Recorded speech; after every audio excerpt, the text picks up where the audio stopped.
President Trump just said it's time to physically audit Fort Knox, but this isn't the first time that he's called for an audit. We're going to go into Fort Knox to make sure the gold is there. Are they going to? You know that we're going to go into Fort Knox. We're also going to Fort Knox. I'm going to go with Elon. Would anybody like to join us? The U.S. government reportedly owns 147 million troy ounces of gold at Fort Knox. But when asked any time to show real receipts, there's always the same response. What happened to the audit of Fort Knox? Which one are you talking about? And it's ironic that every time Trump talks about gold, he talks about they stole it. Who is they? Is it the U.S. government? What gold? What audit? Is the president hinting at a much deeper conspiracy that he can't expose because the whole system will blow up? There hasn't been a gold audit since 1974 because maybe there is no gold. Maybe the gold was stolen. Maybe that's why anyone who's ever tried to blow the whistle on it, like Elon or a Russian IMF officer, has been asked to leave, ignored, or blackmailed. Today we're going to go down the gold rabbit hole. Was it stolen? Is it there? And how does this connect to Bitcoin and the Clarity Act? Are they trying to create the rails which will help them recreate 1934 all over again? Whatever's happening right now doesn't add up, and you should pay attention. This is Dante Cook with Bitcoin Simply. Let's go. All right, I'm gonna hit y'all with the biggest news clip of the week. Jamie Dimon saying he's fighting with Coinbase and the crypto companies in order to make the Clarity Act fair. But this is just a surface headline. Listen to it and I'll show you exactly why there's something deeper going on. If they don't do it thoughtfully, it'll be a huge problem. So are you happy with the way the Clarity Act is turning out? No, because it allows them to effectively pay interest on deposits, stablecoins or something like that, without the protection that they should have. And it doesn't do anything for AML BSA. It has almost no legal protections. So no, the banks will not accept it that way. And the ABA, the small banks, the credit unions, it's not just the big guys. I'm not worried about stablecoin, but if it happened, I'm telling you, I would have nothing to do with it, and it would eventually blow up on its own. Okay, but that's my personal thing. But I do understand the concern of all the other banks. So, well, the markup is coming. I mean, what are you going to do about it? It is. We'll fight it. If we lose, we lose, and we'll live. Yeah. Okay. But it will be fought. This will not be. No one's going to bow down to this guy, okay, or that company. Stablecoins represent a major threat to the big banks. Jamie Dimon and the big banks believe that they have a much bigger regulatory and legal burden than the crypto companies, which allows all of them to earn yield on other people's money. But this isn't the thing that you should be worried about. The Clarity Act gives the U.S. government unfettered rights to curtail and surveil and confiscate people's assets on global crypto rails. This gives them the ability to pull off the 1934 Gold Reserve Act when the United States was faced with mounting debt and a collapsing currency during the regime of FDR. That's exactly what's happening today and what's happening now. Scott Besson just showed that the United States government with these new rails has the ability to confiscate billions in assets at the blink of an eye. Budget neutral is now in play. It's, here, they have at it. So we've frozen Iranian bank accounts. After they started getting bombed by Iran. Yes, but it was a big strategic mistake failure on the financial side. And you jumped right in. And we jumped right in. And they've been very good partners. I believe that we have seized about $1 billion of their crypto. And just outright seized it. Just outright grabbed the wallets. Some of them may be like typing in right now and realize they might not have realized that their wallet had been grabbed. And we are working with our allies all over Europe to grab villas and houses and properties. And this is money that's stolen from the Iranian people. But you've frozen the offshore accounts. I mean, people may not understand that the Revolutionary Guard, they own so many of the businesses. They've been stealing money from the Iranian people. They have seized $1 billion in wallets through partners in the traditional banking system. But they also go into physical assets. He talked about villas, yachts, people's physical property. And that's what's so troubling about gold or any other physical asset. And even Bitcoin through the Clarity Act, which is going to allow you to own and buy Bitcoin through other people's rails.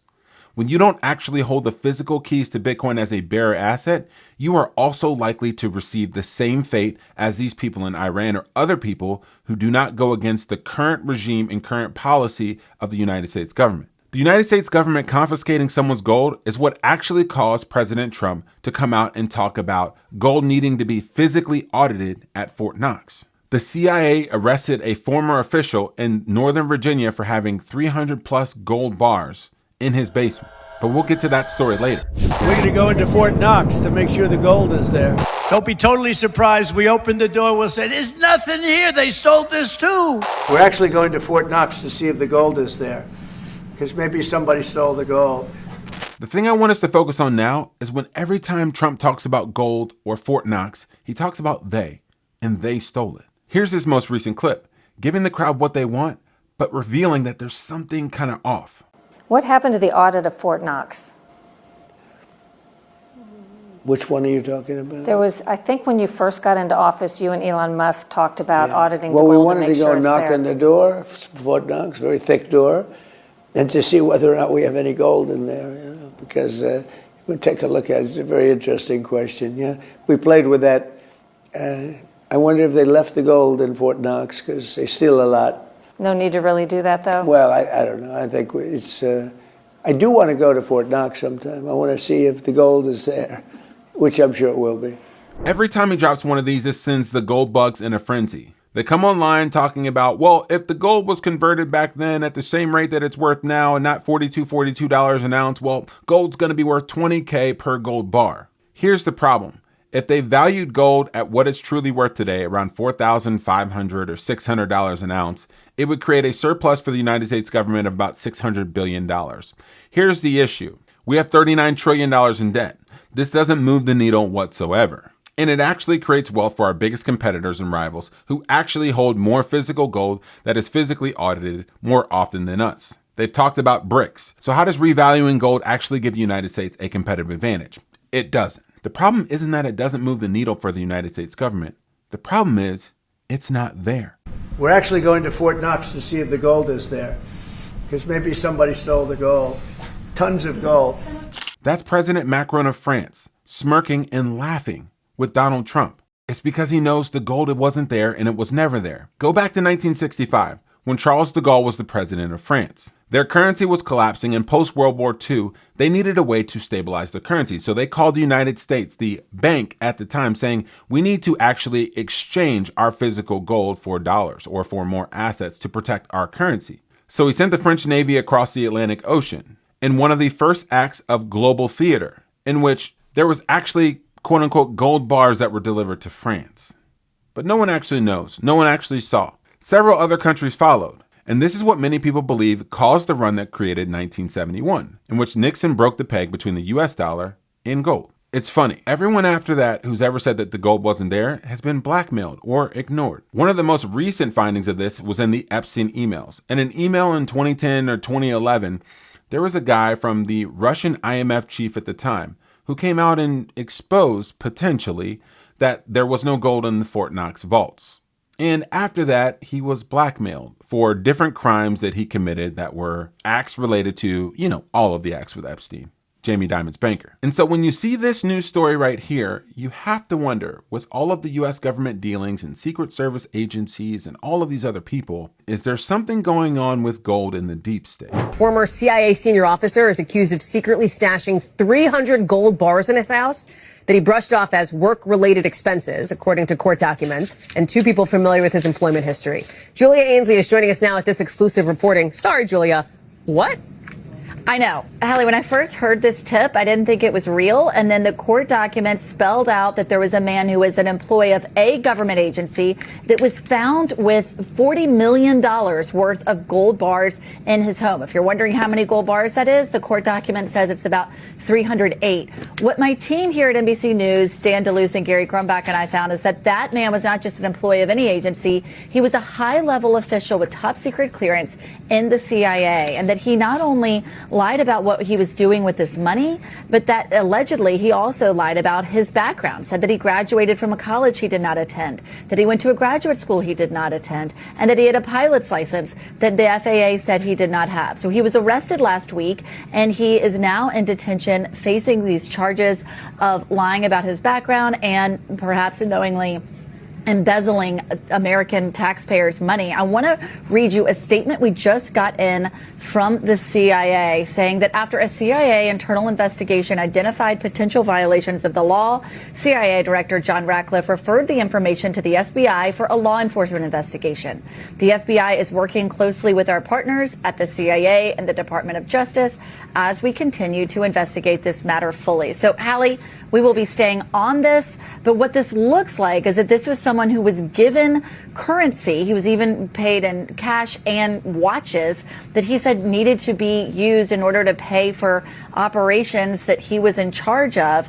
But rather than keeping it in his office, they found $40 million worth of this gold, as well as $2 million in cash and 35 luxury watches in his home. So we'll bring you more as we learn it. So wait, you're telling me this guy, David Rush, had 300 gold bars in his basement, $2 million in cash, 35 Rolexes. He held top secret clearance for U.S. government agencies. He lied about his background for years, say that he went to Clemson, said that he was a pilot, confiscated money for operational purposes.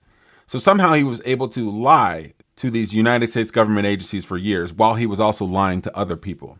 Something doesn't add up, and something makes it seem like he might be a patsy for something bigger going on with gold bars. Who holds gold bars in their basement, along with cash and watches? Seems like a front for a good story. And this is what prompted Donald Trump to say, we need to physically audit Fort Knox. And this has always been the problem with gold. They can plant it on you. They can actually come and seize and confiscate real and physical gold. But the real deeper issue is that for hundreds of years, centuries, thousands of years, gold has always invited violence. It's always invited corruption. Listen to Saylor break down the history of gold, and you tell me whether it's a good neutral asset. Gold invites violence. Alexander, gallivanted around the world to seize gold. Livy tells the story of 1,000 Roman sieges in order to steal the gold. Caesar sacked Gaul to take their gold. Kublai Khan seized the gold. Pizarro seized gold from the Incas. Cortez seized gold from the Aztecs. Charles I seized the gold from all the British nobles.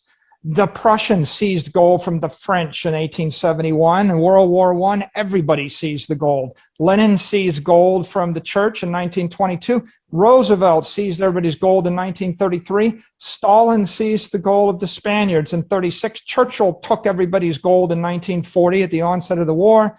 At Bretton Woods, the United States seized the world's gold and then, took it hostage. And then Nixon killed all the hostages in 1971.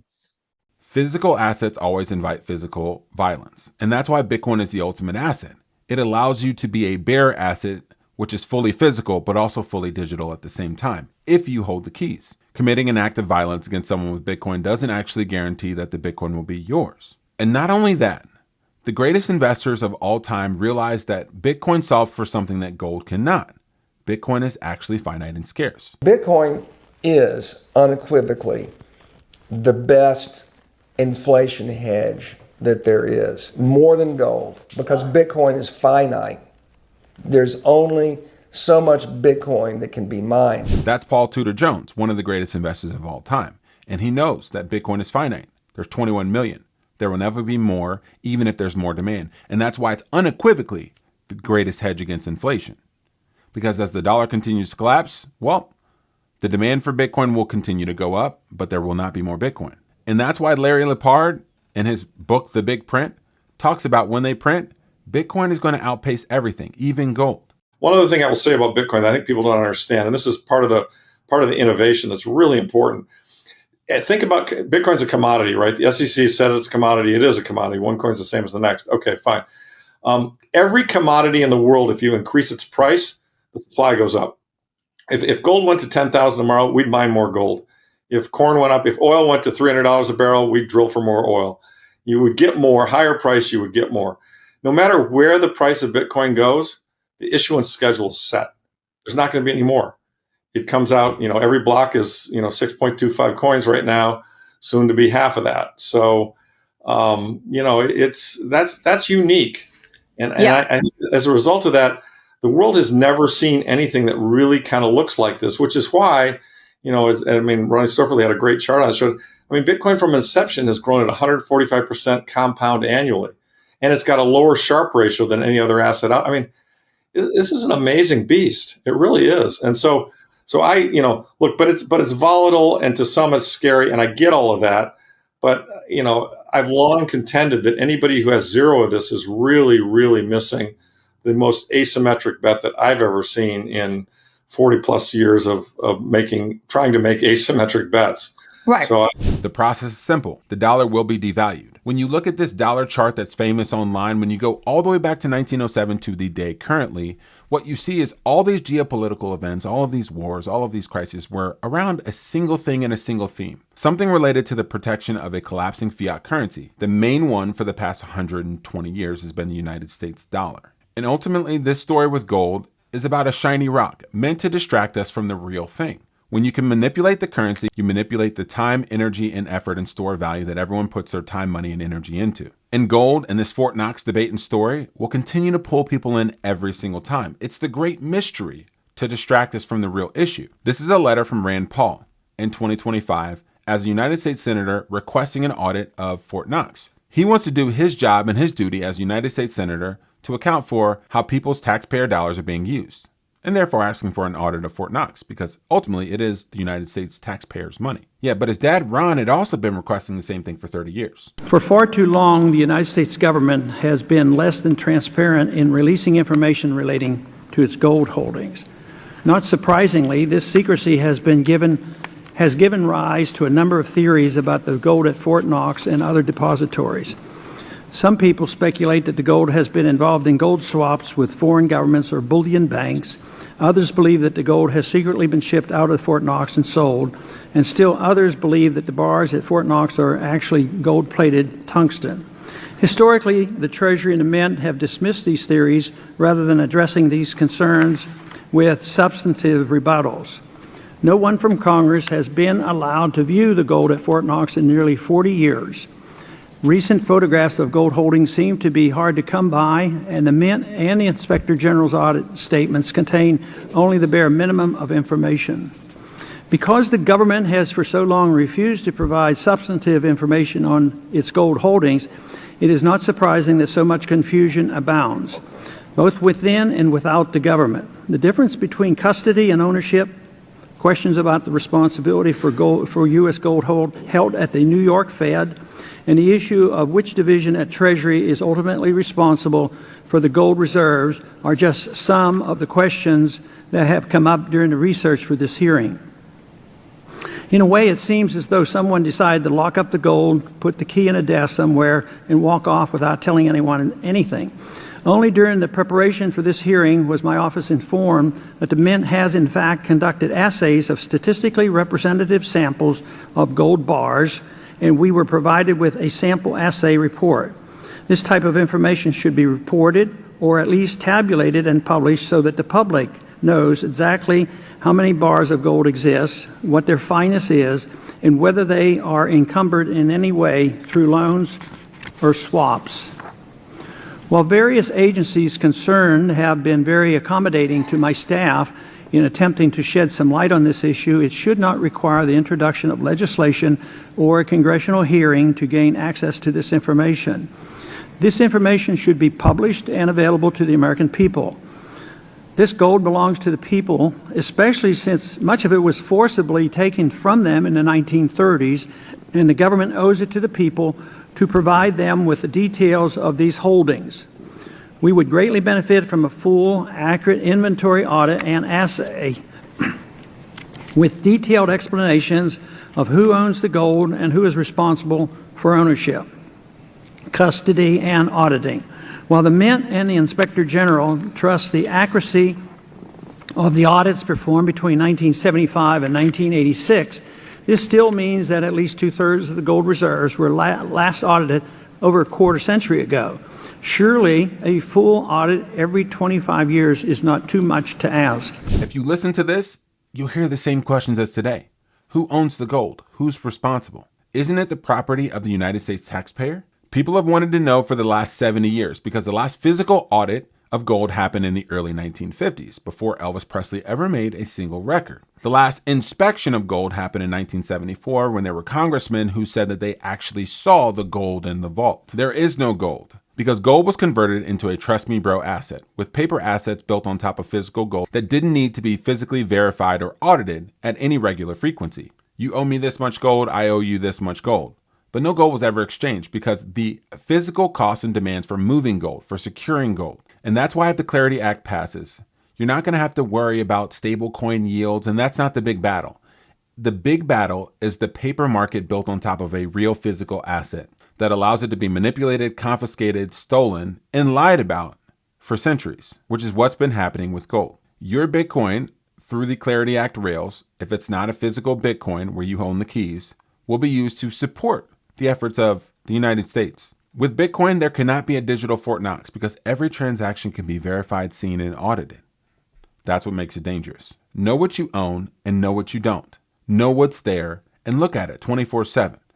That's the value of Bitcoin. If you're listening to this episode and you're wondering, is Bitcoin an asset that I should sell? Well, maybe you haven't been listening. Maybe you don't understand that the fiat currency is collapsing, and it has been for the past 120 years. That's the real story. And that's why you don't sell assets with a fixed finite supply. Paul Tudor Jones said it himself. Bitcoin is unequivocally the best inflation hedge, which is why we partner with Ledn, the leaders in Bitcoin-backed loans that allow you to borrow against your Bitcoin without selling it. You post your Bitcoin as collateral in their platform, and you can see the address live. Your Bitcoin never gets lent out and never gets rehypothecated. The trust me, bro, that's happening with gold, well, it doesn't happen with Bitcoin and it doesn't happen on Ledn. Borrow against your Bitcoin with no capital gains and no taxes. Stay sovereign. Borrow at half the rates of a credit card and get fiat in your account in less than 6 hours. Use the link in the description or go to learn.ledn.io/simply to get started. One of the ways you can avoid the future of the Clarity Act and everything that could go down with 1934 and the Gold Reserve Act is by owning your actual Bitcoin, holding it in cold storage, setting up a node, doing it privately, learning how to send a Bitcoin transaction, learning about single sig and multi-sig transactions, learning about how to share Bitcoin keys and passcodes and passphrases with your family. Work with the team at the Bitcoin Way. They'll walk you through step-by-step how to do these things and how to maintain your sovereignty. This will help you in the event that a 1934 would ever happen. Don't wait until it happens to be ready. Go to thebitcoinway.com/partner/Dante-Cook and they'll hook you up. One of the ways you can stay sovereign is by earning sats out in the wild sats, through Bitcoin mining. Work with SAS Mining, give them money, they'll buy you a Bitcoin mining machine, and they'll send it to you directly to your wallet without you having to maintain mining rigs, computers, electricity, costs, contracts, repairs. You get free and unfettered Bitcoin from the wild straight to your wallet. Use the QR code to get started. This is Dante Cook with Bitcoin Simply. I hope you learned something today, and if you got value from this, subscribe to the channel. Happy stacking.